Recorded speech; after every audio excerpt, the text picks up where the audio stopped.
beyond learning lessons, accountability is important as well.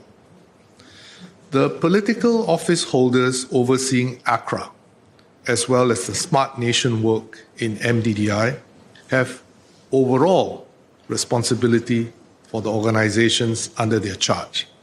And this is regardless of whether they had specific or direct responsibility for the actions that led to the shortcomings that occurred. So the distinction between an overall responsibility that political office holders have for the organizations under their charge and the specific or direct responsibility for the actions that led to the shortcomings that occurred.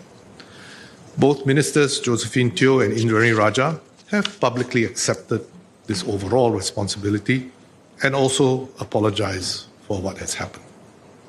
At the public service level, the permanent secretaries of SNDGO and subsequently MDDI were responsible for implementing the policy.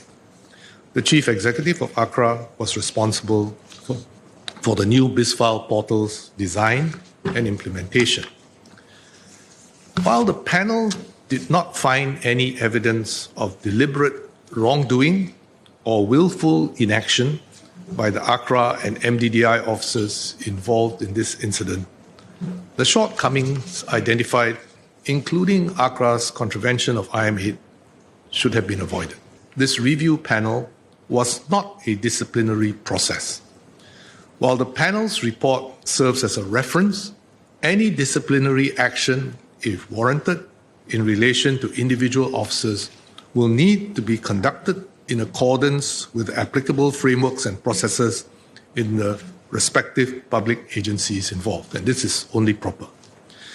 The Public Service Division, MDDI and ACRA have taken into account the findings of the panel and have thus reviewed the roles, responsibilities, and actions of the relevant officers involved in the shortcomings highlighted in the report.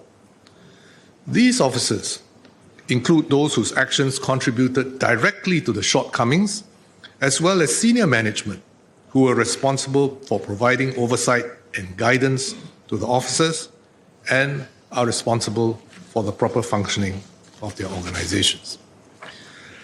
The agencies have assessed that while there was no malicious or willful wrongdoing by the officers, there were inadequacies in their judgment and actions, and appropriate measures are being taken against them. These measures range from counseling to retraining to reductions in performance grade, which will carry financial consequences such as a reduction in their performance-based payments. As for ACRA's contravention of IM8, the PSGA does not prescribe financial penalties for public agencies that contravene IM8. And there's a good reason for that. The cost of any financial penalties would ultimately have to be borne by the public purse if you impose a financial penalty on a public agency. And therefore, such penalties will not be meaningful. Instead, as I've stated, the necessary actions will be taken against officers responsible.